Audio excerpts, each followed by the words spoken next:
4 दिन पहले डॉक्टर और प्रशासन के बीच में यहाँ कुछ झड़प हुई और ये बात काफ़ी वायरल हो रहा है।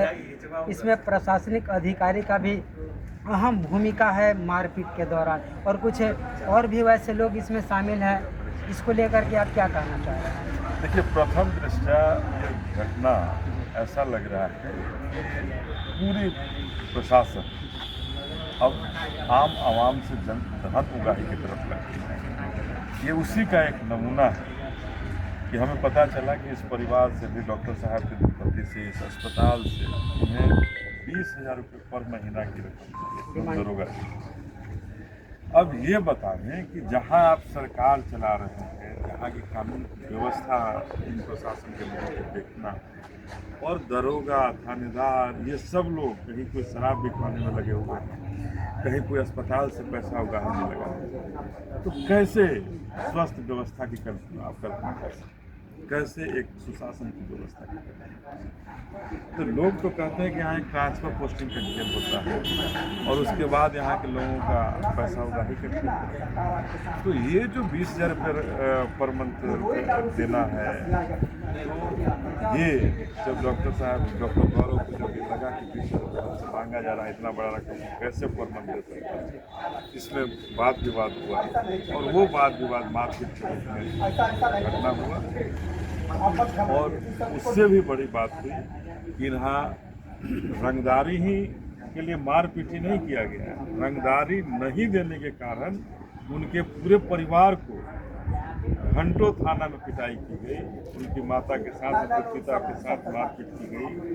भद्दी भद्दी गालियां दी गई। जो एक सभ्य परिवार जिस पुलिस और उनकी गालियों से दूर रहना चाहता है, उनको उस कमरे में बंद करके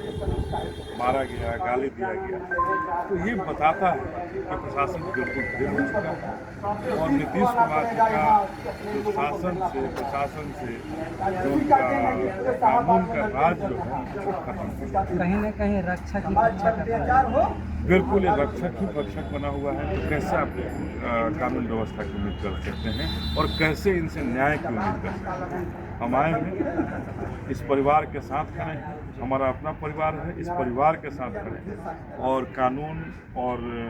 बाबा साहब के संविधान की तरफ चल करके ये जरूर इतना बता देना चाहता हूँ कि संविधान के अंदर रहिए, संविधान के बाहर रहेंगे तो निश्चित रूप से आपको भी सबक सिखाने के लिए हमारा परिवार, हमारा समाज आगे बढ़ेगा और आपको कानून के रास्ते में रह करके सबक सिखाएगा। हालांकि जिस एसआई के द्वारा मारपीट किया गया उन्हें निलंबित कर दिया गया और उनके साथ में और कुछ और भी लड़कों का नाम आ रहा है। देखिए, निलंबन की सूचना अभी तक हमें नहीं मिली है कि निलंबित कर दिया गया है। अभी हमने कहा है कि 3 दिन का समय दिए हैं, अगर 3 दिनों में अगर उचित कार्रवाई नहीं होती है तो निश्चित रूप से हम लोग जन आंदोलन की तरफ बढ़ेंगे और यहाँ के प्रशासन, जो तत्कालीन यहाँ के आरक्षी अधीक्षक महोदय हैं, यहाँ के थानेदार हैं, इन सबको भी हम आपके माध्यम से कह देना चाहते हैं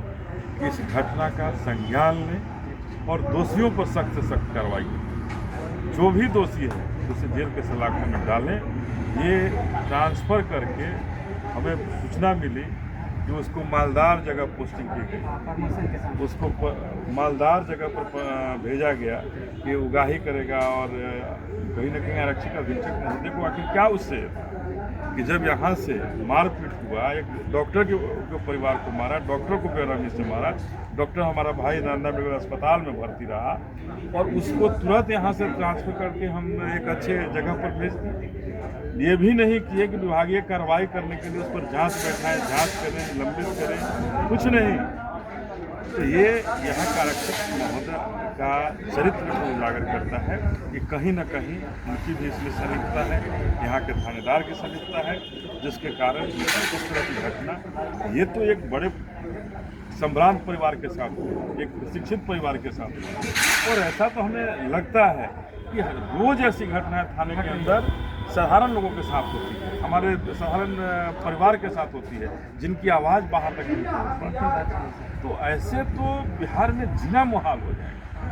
हम लोग खड़े हैं इस परिवार के साथ और ऐसी घटनाओं पर जरूर संज्ञान लेते हैं और बहुजन समाज पार्टी